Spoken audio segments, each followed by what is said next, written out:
Houve silêncio nas primeiras horas sobre o Iêmen. Nem radar nem alarmes foram ativados. Então, o céu se encheu de faíscas. 2 portos importantes pegaram fogo em questão de minutos.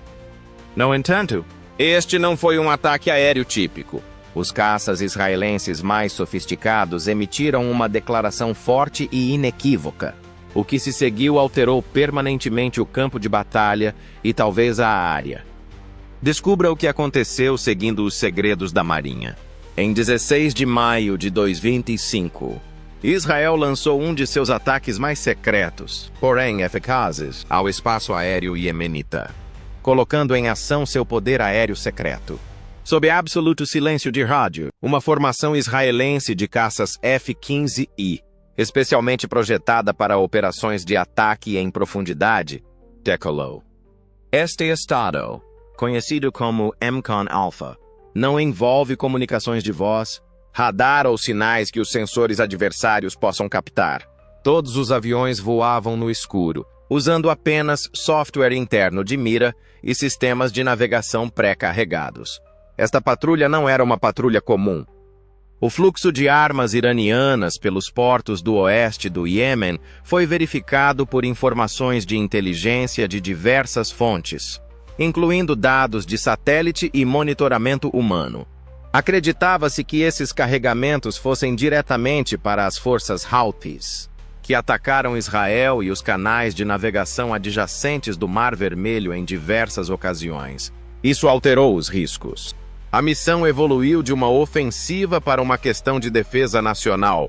A área-alvo estava localizada perto do Mar Vermelho, na costa oeste do Iêmen, onde 2 portos, Salif e Hidia, movimentavam mercadorias valiosas que poderiam ter aplicações militares. Ao entrarem em território inimigo, os aviões F-15 mantiveram a formação e subiram a uma altitude de cruzeiro de 300 metros. Eles escaparam à identificação precoce, mesmo pelos sistemas de defesa costeira contemporâneos, porque não emitiam radar. Foi uma manobra bem planejada que utilizou os equipamentos de poder aéreo mais sofisticados de Israel e o treinamento de pilotos. A versão RAM do F-15I não é um jato típico. Foi projetado para realizar operações de longa distância sem a assistência de outras aeronaves, em território inimigo. Cada jato se transforma em uma unidade de ataque autônoma, carregando uma combinação de sensores sofisticados, armamento inteligente e contramedidas eletrônicas. Graças ao seu alcance de quase 600 quilômetros sem necessidade de reabastecimento, os aviões conseguiam voar diretamente de bases aéreas israelenses para alvos no Iêmen. Ao operar sem quaisquer sinais eletrônicos, a Força Aérea Israelense demonstrou que preferia a furtividade à força. O silêncio era sua defesa em uma área repleta de armadilhas de radar e sistemas de mísseis terra-ar. Tudo, desde mudanças de altitude até o momento do lançamento das armas. Precisava ser planejado, pois até mesmo pequenas comunicações de rádio poderiam disparar um alerta inimigo. O conflito aberto não era o objetivo desta fase da missão. O objetivo era eliminar os perigos antes que eles tivessem a chance de se espalhar. Antes que as forças Houthis pudessem dispersar o equipamento e empregá-lo contra alvos militares ou civis, Israel buscou interromper o fluxo de armas do Irã. Com base em meses de planejamento e vigilância cuidadosos, tratou-se de um ataque preventivo. Embora ainda houvesse silêncio nos céus, a operação já avançava rapidamente em direção ao seu objetivo principal. O armamento mais avançado que Israel pôde fornecer de repente foi preparado para confrontar o porto de Hodeia, fortemente vigiado e recentemente ativo. O que aconteceu em Hodeia provaria que essa ação não foi apenas audaciosa, mas também precisamente calculada. Utilizando sofisticados sensores térmicos, o esquadrão israelense identificou rapidamente indícios de perigo oculto após atingir seu primeiro alvo, o porto de Hodeia. Os pilotos não dependiam apenas de sinais visuais, embora o porto parecesse calmo visto de cima. As estruturas do cais foram escaneadas pelo módulo de mira Lightning 35 do F-15I, que revelou padrões de calor imperceptíveis a olho nu. Após algum tempo, o módulo de mira avistou um grande veículo entrando de ré na doca de carga, no lado oeste. Os níveis de calor na área de carga eram compatíveis com a gasolina ou munição ali armazenadas. O esquadrão precisava da confirmação. Além de estar em uso, o depósito estava sendo preparado para entrega. Um dos sistemas de sensores mais sofisticados atualmente empregados em combate é o módulo Lightning 35.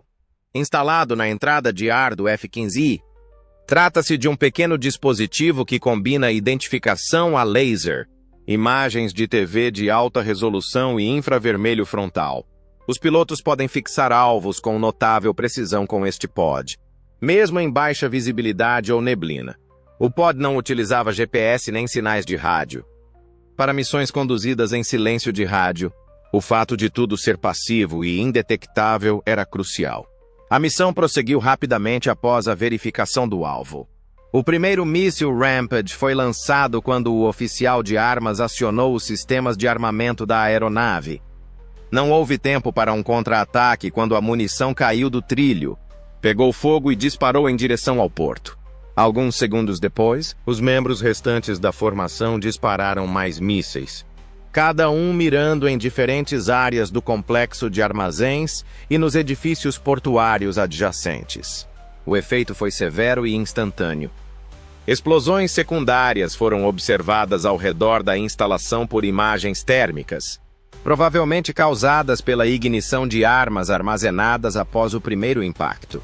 O armazém principal foi destruído, mas os sistemas de guindastes e equipamentos de carga também foram danificados quando a reação em cadeia se espalhou para outros edifícios. Ondas de choque e chamas varreram o cais oeste do porto. Os pilotos israelenses converteram um alvo suspeito em um ataque confirmado, combinando confirmação térmica e sinais visuais do módulo de mira. Sem esses recursos, eles teriam que recorrer a imagens de satélite ou coordenadas antiquadas, o que poderia ter causado acidentes ou ferimentos em civis. Em vez disso, o módulo possibilitou um engajamento preciso com pouco risco ao ambiente circundante. No entanto, um novo desafio surgiu justamente quando Hidja estava em chamas. A missão entrou em seu estágio mais perigoso até então, com nuvens densas pairando sobre Salah, ocultando o próximo alvo. Os pilotos israelenses tiveram que decidir entre romper o silêncio de rádio ou arriscar perder um alvo secreto devido às nuvens densas sobre o porto de Salah. O clima se voltou contra a missão quando a segunda fase começou.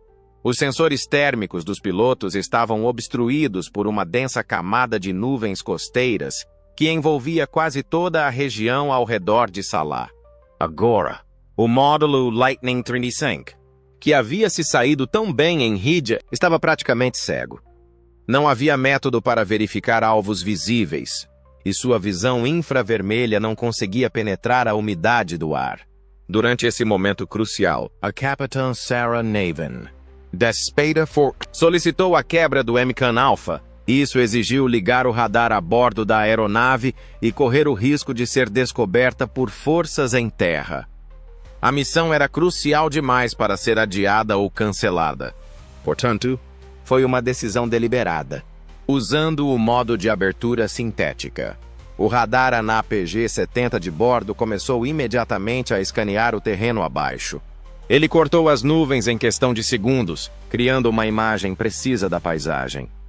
Enquanto a aeronave estiver a uma altitude segura, este equipamento de radar, instalado dentro da estrutura ocular do F-15, pode fornecer mapas terrestres de alta resolução.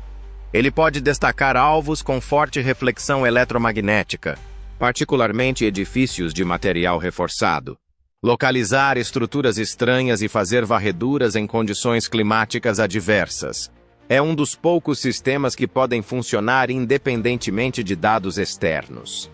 Algo estranho foi logo detectado pelo radar. Uma estrutura considerável, com reforço de aço mais espesso do que qualquer armazém comercial. erguia-se perto da borda noroeste do porto. Apenas uma parte de sua construção era visível acima do solo, como se estivesse enterrada no terreno. Analistas determinaram que se tratava de um bunker reforçado, talvez um centro de comando seguro ou um depósito de combustível, com base no retorno do sinal e no formato. A essa altura, a chance de ser descoberto aumentava. O avião estava enviando um sinal que poderia ser detectado por sensores inimigos, principalmente se estivessem procurando por fontes de radar. Mas mesmo em operação, o APG-70 tinha mais chances de permanecer indetectável graças ao seu sofisticado controle de feixe e supressão de lóbulo lateral.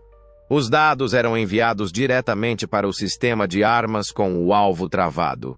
Em vez de mirar em um prédio visível, a equipe preparou um míssil Rampage para o lançamento, desta vez mirando-o contra um bunker. O sistema de orientação fixou a trajetória do míssil usando o mapa do radar em vez de indicações visuais. O míssil foi lançado de uma altura e começou a descer rapidamente na direção do prédio.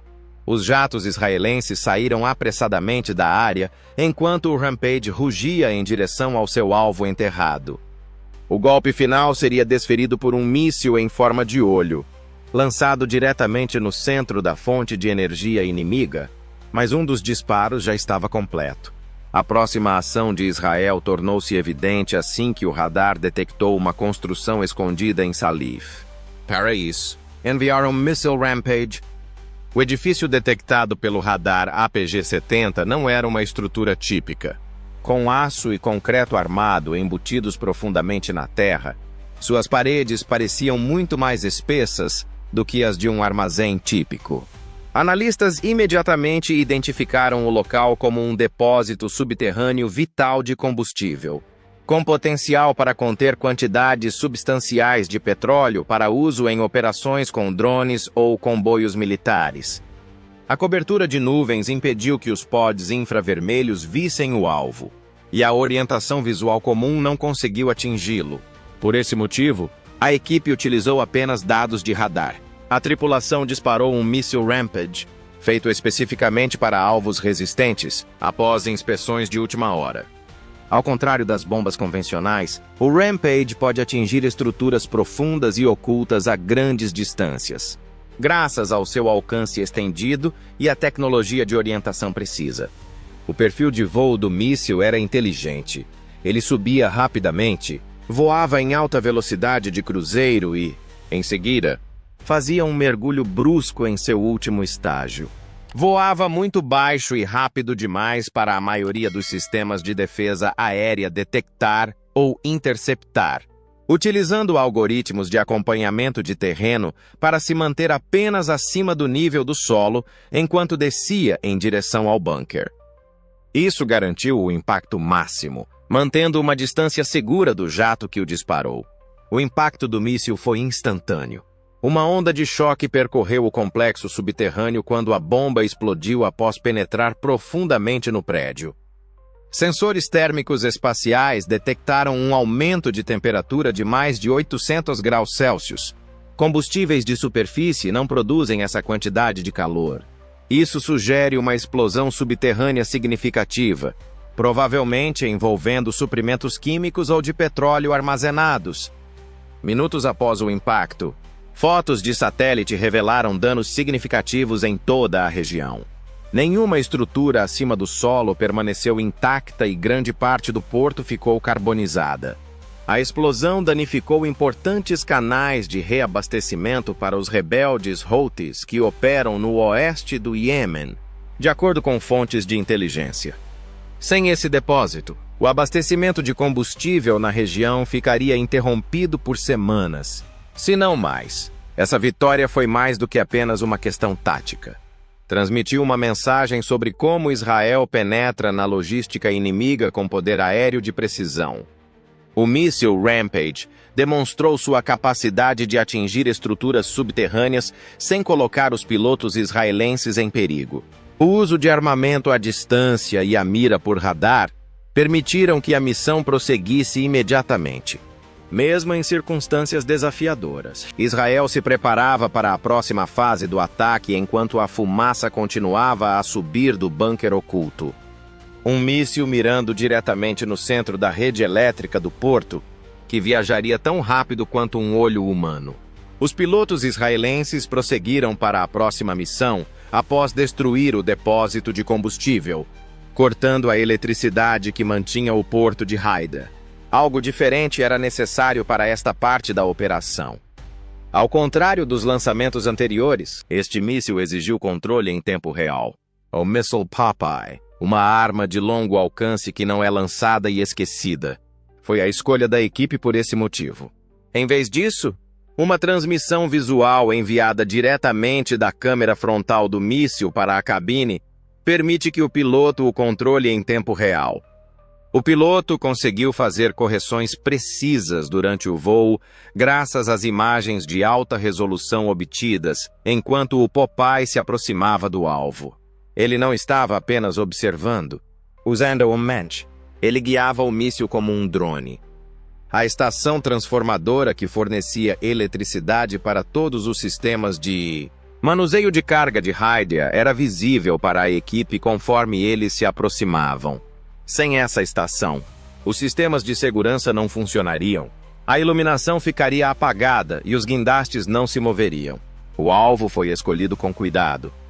Era o principal centro elétrico do porto. Portanto, não era um prédio qualquer. Independentemente de quantos equipamentos permanecessem no local, sua remoção interromperia imediatamente as operações. O piloto ajustou a trajetória do míssil à medida que se aproximava para garantir que atingisse o centro do transformador. Esse grau de controle diferenciava o Popeye de outros mísseis por unir tecnologia de ponta em armas a um decisor humano. Menos de meio metro separava o ponto de mira e o impacto do Popeye.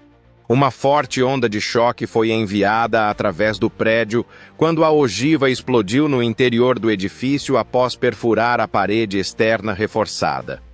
Sistemas de alta tensão ficaram totalmente inoperantes em questão de segundos.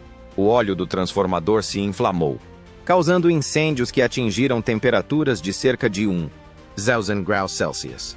A recuperação é dificultada pelo fato de esses incêndios se espalharem para prédios vizinhos. A aeronave israelense, que ainda voava alto, detectou a onda de pressão da blindagem anti-explosão para determinar a intensidade do impacto. O ataque paralisou todo o porto, além de danificar os equipamentos. Mesmo as operações mais básicas não puderam continuar sem energia. Foi um golpe mortal bem planejado, não apenas um ataque de foguete. A última etapa da operação avançou em direção a Salif quando as luzes de Rodeia se apagaram, onde um ataque final encerraria o objetivo e enviaria uma mensagem forte por toda a área. As forças israelenses se concentraram no sistema de distribuição de combustível de Salif, o último alvo de uma campanha que pretendia interromper a cadeia de suprimentos inimiga, após o porto de Rodeia ter sido completamente fechado. O objetivo deste ataque mais recente era eliminar qualquer possibilidade de uma recuperação rápida, além de destruir a infraestrutura. A intenção era essencialmente congelar todas as atividades logísticas, prejudicando a capacidade do porto de transportar combustível dos tanques de armazenamento para os navios estacionados. Outro míssil Popeye foi lançado para atingir esse objetivo. Desta vez, porém, o alvo não eram edifícios. O alvo era diretamente o cais de carga principal e o ponto de conexão do oleoduto. O fluxo de milhares de galões de combustível por hora era gerenciado por esta seção do porto. Eliminá-lo interromperia imediatamente qualquer atividade de reabastecimento. O míssil viajou precisamente em direção ao seu alvo sob a orientação do mesmo controle em tempo real empregado no ataque anterior em Rodeia. Para garantir que o Popeye atingisse a área exata, o piloto observou atentamente a transmissão de vídeo e ajustou o voo do Popeye.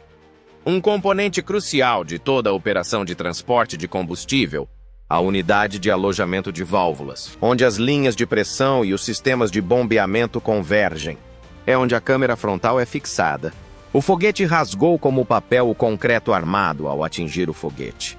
Os canos de alta pressão foram rompidos pela forte explosão causada pela queima do estopim de ação retardada no interior do prédio. Milhares de galões de combustível foram despejados em questão de segundos, incendiando-se ao entrar em contato com os detritos quentes. A uma velocidade de quase 80 galões por segundo, as chamas varreram o pier, devorando o combustível que escapava. Devido ao calor extremo da explosão, os satélites conseguiram detectar a assinatura térmica em órbita. Foi mais do que apenas um incêndio. Foi um incêndio de produtos químicos. A rede de oleodutos ao redor foi destruída pela onda de explosão, que também danificou sistemas de controle e estações de bombeamento. Ficou evidente que o sistema de combustível do porto havia sido destruído quando pessoas e equipes de bombeiros fugiram. Os danos não foram apenas físicos. Não foi possível produzir suprimentos. Não foi possível fornecer energia aos veículos e não foi possível reabastecer navios com os sistemas de combustível desligados. As tropas Houthis perderiam uma de suas principais linhas de apoio logístico se o posto de distribuição de Salif fosse destruído. O objetivo principal da missão havia sido alcançado. Ambos os portos estavam em chamas e as redes de combustível e energia destruídas.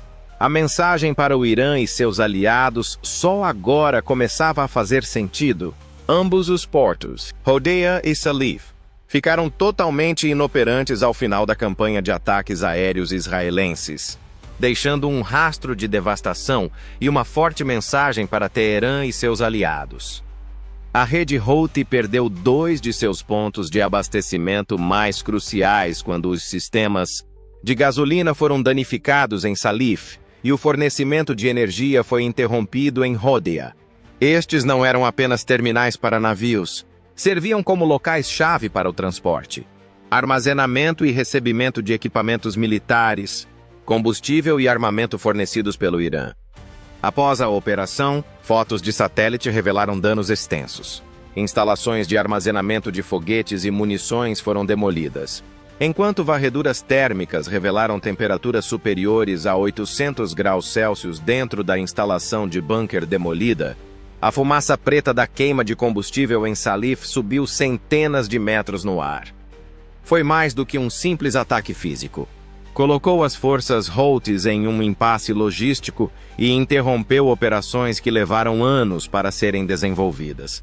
Outro fator importante foi o momento do ataque. Isso aconteceu poucos dias depois de vários navios iranianos terem sido avistados nas proximidades das hidrovias iemenitas, segundo fontes de inteligência. Novos envios de drones e mísseis sofisticados eram iminentes. Israel destruiu os estoques e bloqueou a rota para novas entregas, atacando ambos os portos em uma única operação bem coordenada. As capacidades de precisão de longo alcance de Israel também foram demonstradas neste ataque. Sem nunca voar baixo ou se expor a sistemas antiaéreos, os pilotos israelenses atingiram seus alvos com notável precisão, usando aeronaves como o F-15 Hiram e mísseis sofisticados como o Rampage e o Popeye. Um novo capítulo no combate contemporâneo é demonstrado por este tipo de guerra. Rapido, silencioso e letal. Era uma mensagem óbvia. Israel não esperará que o perigo se aproxime de suas fronteiras. O Irã tomará medidas proativas, utilizando armas de ponta e inteligência em tempo real para eliminar ameaças antes que se tornem mais graves. Esta operação representou mais do que uma simples derrota militar para o Irã e seus apoiadores regionais. Foi um tiro de advertência que recebeu atenção internacional. Autoridades israelenses fizeram poucas declarações públicas enquanto a fumaça continuava a subir das ruínas de Hodeidah e Salif, mas os resultados foram evidentes. A mensagem mais forte nesta guerra silenciosa de ataques precisos veio da artilharia nos céus, não de discursos. A força de ataque F-15I de Israel alterou o equilíbrio terrestre no Iêmen em questão de horas. Eles cortaram as linhas de suprimento dos Houthis, danificaram 2 portos importantes e enviaram uma mensagem contundente ao Irã com furtividade. Velocidade e precisão milimétrica. A operação demonstrou que o poder aéreo de ponta pode prevalecer em conflitos contemporâneos sem colocar os pilotos em perigo. Esta operação foi mais um sinal geopolítico do que um triunfo militar. Antes que as ameaças se materializem, Israel agirá rapidamente. Atacará com força e protegerá seus interesses. Isso conclui o que a Navy Secret tem a oferecer hoje, fornecendo as informações mais atualizadas e genuínas, apoiadas por análises profissionais de analistas políticos e estrategistas militares. Lembre-se de curtir e se inscrever se gostou deste vídeo. Seu incentivo nos motiva a produzir um conteúdo ainda melhor e mais completo. Fique ligado no nosso próximo vídeo e compartilhe suas ideias na seção de comentários abaixo. Até lá!